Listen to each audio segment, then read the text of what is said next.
Hi, I'm Ted. Today I'm going to show you how to use a monthly schedule in Excel. This is something that's useful to be able to do when you're doing any kind of planning.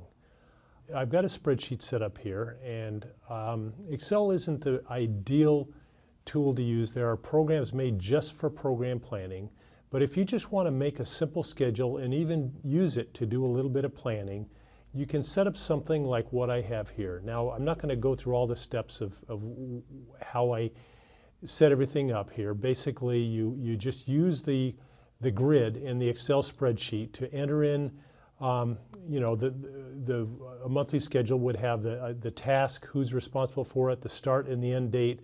And then I actually have it set up so that I have some formulas that actually automatically format these bars here based on the start and the end date. I'm not going to get into any of those details. You could do this and just manually format the cells with the the colors up here to do that.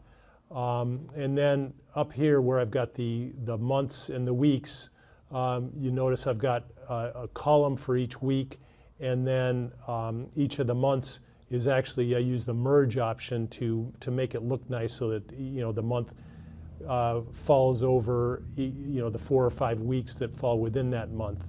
I hope this has been helpful. I'm Ted. Today I showed you how to set up a monthly schedule in Excel. Thanks for watching.